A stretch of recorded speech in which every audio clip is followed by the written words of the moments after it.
She's not a referee. Doesn't make the decisions.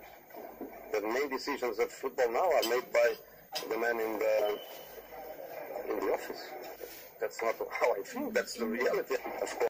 Pemakaian VAR ataupun video assistant referee, di mana posisi wasit itu seakan tergeser ataupun mungkin secara kasarnya tidak ada fungsi kembali. Nah, bagaimana nih kira-kira menurut rekan-rekan semua tentang hal seperti ini?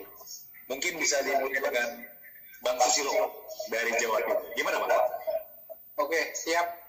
Terima kasih waktu yang diberikan.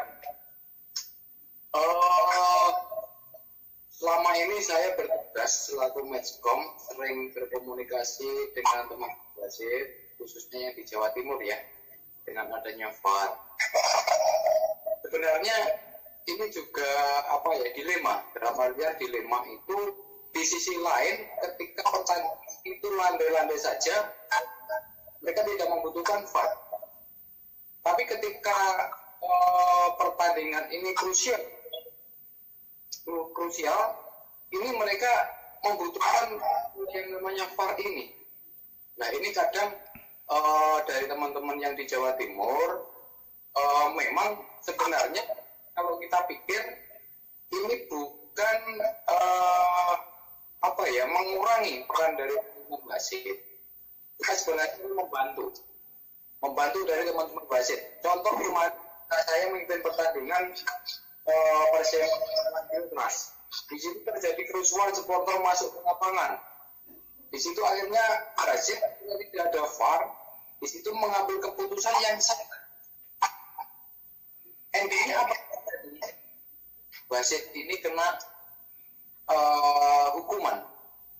Berapa kali dia tidak minta itu. Nah, dengan hal yang seperti itu, mereka curhat ke saya, Pak Sus, ini kalau ada VAR mungkin tidak akan seperti ini. Seperti itu. Yang pertama. Yang kedua, dengan adanya VAR ini juga akan mengurangi dari tanda kutip, mohon maaf, yang selama ini adanya mafia-mafia sepak bola, pengaturan skor dan sebagainya, ini bisa mengurangi itu sebenarnya. Perannya seperti itu.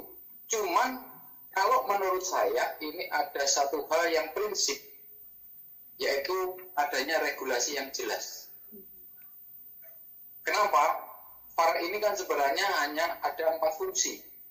Yang pertama, momen-momen yang penting dalam pertandingan, yaitu golnya bagaimana, pelanggaran atau tidak, terus kartu merah langsung, bukan akumulasi kartu ya, bukan akumulasi kartu merah langsung, mungkin ada peniruan pemain.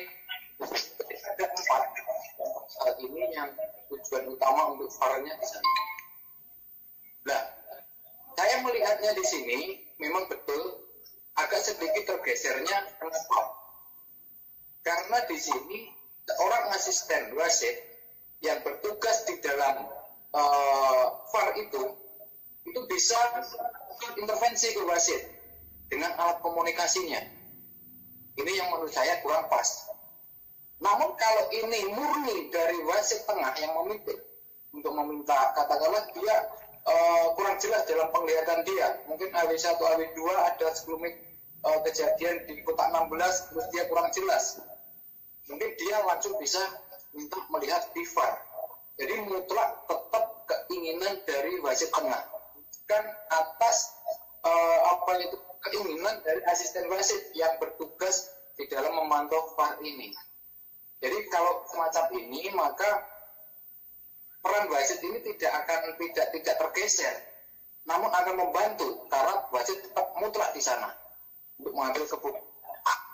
Tapi kalau ini asisten wasitnya yang ada di pantauan VAR, memantau VAR ini memberikan intervensi ke wasit dengan alat komunikasinya, itu katakanlah terjadi kondisi karena wasit melihat, nah inilah yang saya kurang cocok.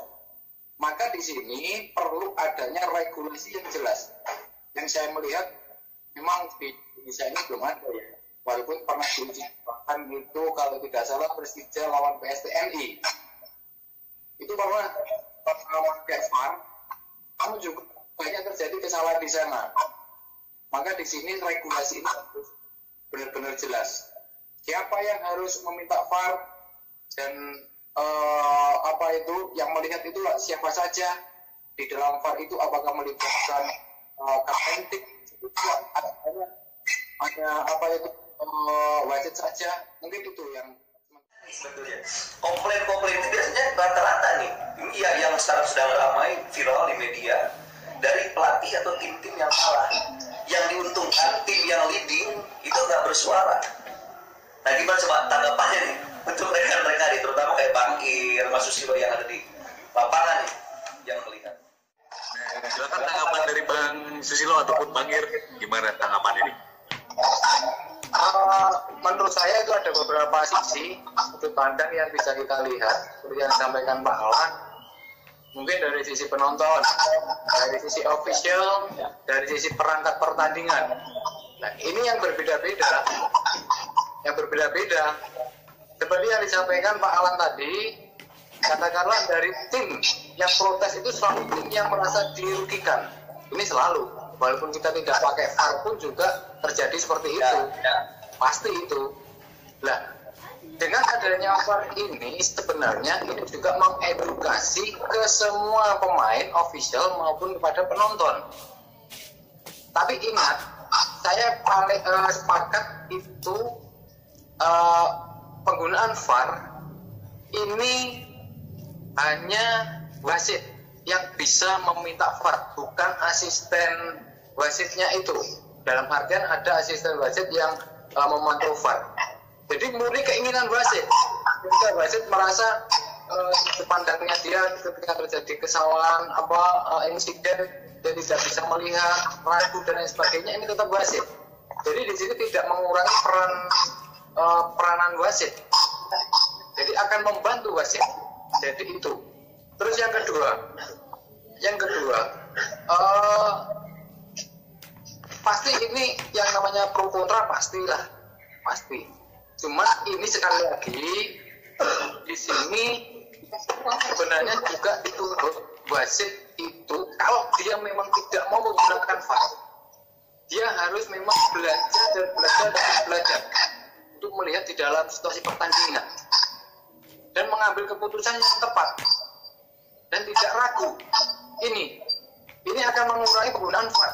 Tapi kalau sedikit-sedikit wasit ragu melihat VAR, sedikit ada kejadian dia ragu melihat VAR, ya ini dalam tanda kutip wasit ini perlu dipertanyakan. Jadi sebenarnya dia bisa paham menjadi seorang wasit itu. Jadi di sini sebenarnya kalau saya melihatnya titik poinnya adalah VAR ini sebenarnya membantu wasit, sangat membantu wasit. Namun di sisi lain, wasit juga jangan tergantung dengan VAR, tapi dia juga harus menimba ilmu terus agar ketika ada kejadian di lapangan dia bisa mengambil keputusan dengan tepat, jadi tidak ketergantungan dengan VAR. Nah, dengan adanya seperti ini, terus semacam regulasi apalah itu tadi, saya yakin ini tidak akan tergeser. Ketika kita dengan adanya perkembangan teknologi, kita bisa mengimbanginya, teman-teman wasit bisa mengimbanginya. Terus yang terakhir,